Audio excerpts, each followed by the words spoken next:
welcome to my kitchen. You guys have asked so many questions about meal prep. We just had to put together a video for you. So today we're just gonna go step by step of how to put things together, what meals I'm making, kind of my process, because I meal prep for myself. My days, my weeks go by so fast and they get busy, and the last thing we want to do is forget about eating or stopping at a fast food restaurant every single day. We know where that goes. That's not where we want to be. So enjoy the video. Let us know questions that you have. I'll be answering questions at the end. So enjoy. First thing I like to do is cook the proteins. They take the longest in general, and you want to be able to use your oven whenever you're getting to your vegetables and anything else. So get that out the way first.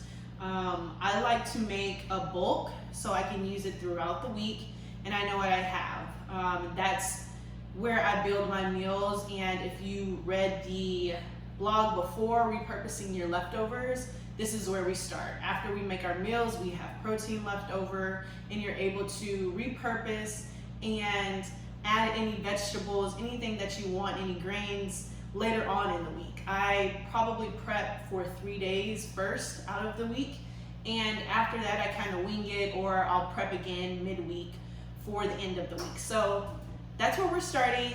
I have my chicken, and I have some trout that I'm about to season and then put in the oven, and then we'll head towards the veggies.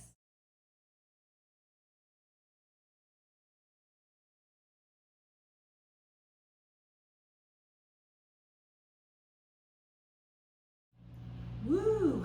Okay guys, now we're finished with our proteins, and we're gonna start with our fruits and vegetables. So the best thing you need to know about meal prepping your fruits and vegetables, the day before you need to try to prep. Whether that's just cleaning, cutting, try to get most of the work done the day before. If you're prepping on Saturdays, get it done on Friday. If you're prepping on Sundays, get it done on Saturday. It's gonna make your life 10 times easier when you're cooking. So all you have to do is literally take it out, cook it, put it in your containers, and that's it. I prefer to do everything the day before, whether I get up in the morning and prep it or I do it later in the day, depending on what's going on. That's the best route to go, and I swear you will be so happy the day you're cooking. Expert advice. Alright guys, so as you can see, majority of my stuff is done. I have a stubborn sweet potato in the oven right now that's taking forever, but that's all. That's all I have left, and now it's time to plate. As you can see, I have containers just sitting around everywhere, so this is what I use when I have extras. Little cups, 2 ounces for any sauces. I made some sauces, and you know, we have some juice left from the chicken that I'm gonna put in there. I would say one quick thing, as you're cooking, try to clean as many dishes as possible. You don't want them to pile up and then you have all these dishes to wash at the end. That's a hassle. I hate washing dishes, so I try to get them out the way. Clean, reuse, clean, done. So as you can see, I don't have too many dishes left over, and now it's time to plate everything and put it in the refrigerator. So I'll be back.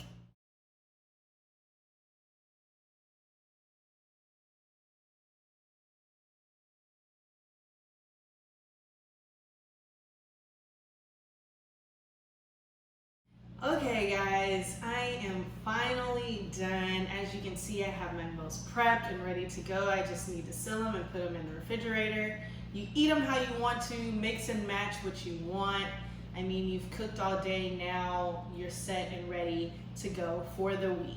Now, as I said, I'm doing a Q&A. If you follow me on Instagram, I put it in my stories. Ask me anything about meal prep, so here we go.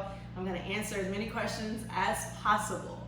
So, what is your go-to meal prep meal that you make? I mean, tacos are always my favorite because I love to do Taco Tuesday. I have to make a taco, Or I didn't make lasagna, and I haven't done it in a while, but it is still one of my favorites to make. I would also say a whole chicken because it's easy, it lasts through the week. You can freeze it, you can do whatever, and it's easy to make. Let's see, how long can prepped food remain in the fridge or freezer? If you're doing the refrigerator, depending on what it is, if it's fish, I would say 5 days. Anything else, I would say 7 days. No longer than 7 days. 5 to 7 days is the max. If you freeze it, you can keep it in there for 2 to 3 months. You're good. Take it out, unfreeze it, and you will have about 2 to 3 days to eat your food. If you want to freeze, there's a lot of things that you can freeze, and after you cook it, or even before, if you just want to blanch it and put it in the freezer, you're good to go.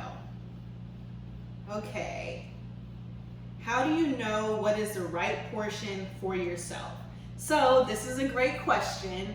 As you can tell, I can eyeball things. I mean, I've been doing it for so long, but you can either go to Power Portions and we can figure out your macros for you, or you can do it yourself. It's really easy. Break down your numbers and you know exactly how much protein, how much carbs, and how many vegetables you need in each meal, and you can portion out. The best thing to do for your proteins is to buy a scale. A food scale will help you a lot, and make sure you know that you're portioning out for when your proteins are cooked. Uncooked and cooked are 2 different weights. And if you're doing like bones, ribs, or anything like that, any chickens, you want to make sure you take into account your bones. So with that being said, it's really easy. You can break things down and weigh it. Make sure you weigh after you cook. Oh, let's see. What else? What's the best way to meal prep a variety of foods without breaking the bank? This is an awesome question. I would say if you're trying to save money, make big bulks of everything. So make whole chickens, because you can break down a chicken and use it in so many different ways. Make, like a large variety of veggies and break that down. You really don't have to have I really like to have different meals throughout the week, but really if you want to buy 1 or 2 or 3 things and mix and match it, you do that, because that's the best route to go if you're trying to save money. You want to make your, like I said, you want to make your whole chickens. You want to buy a whole fish, break it down, cut it into pieces, and try to go to your farmers markets to buy things. Things are a little bit cheaper when you go there. Make sure you're pricing out your costs. Go to maybe a Costco or a Sam's and try to buy things in bulk, so you're not paying a whole bunch of money for a small portion. Get your frozen foods. You want to stay away from the preservatives. Anything fresh is always great.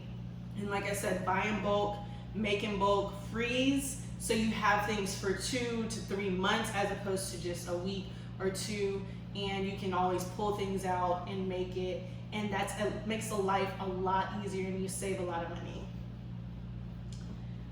Last question. What are your favorite go-to seasonings, marinades? I'd like to eliminate the use of salt. That's a great question. And I say to the second part of the question, if you're trying to eliminate your salt, make sure that you are getting the seasonings that are salt-free. That is very important. Unless you're gonna make your own seasonings, which you can, I would go for anything that says no salt. That means you're allowed to figure out how much salt is good for you. After you cook, you can just put your sauce on there, or put some hot sauce on there or whatever to add that little sauce taste or salt taste that you want to satisfy your needs. But that allows you to do the counting and know how much is going into your meals. Now, for the first part of the question, I just love a variety. I am really big on Italian, so I like Italian seasonings. There's a lot of seasonings that don't have salt in it, so that's perfect. I also love Greek. Greek seasonings are so good. I like that with no salt, but I'll add feta into that. So, take that for what it's worth. But what else? Mexican seasoning, taco seasoning, I put that literally in everything, and Cajun seasoning. All of those seasonings you can find somewhere in your aisle with no salt, and I just add in my own salt at the end. So, I hope that helps. But you guys, anytime you need help, please let me know. Always, you can contact Bree at Thathletition, or come to Power Portions, contact us, email, DM, whatever it is. We're here to answer your questions. Thank you so much for taking the time out to watch this video. And like I said, hit me up.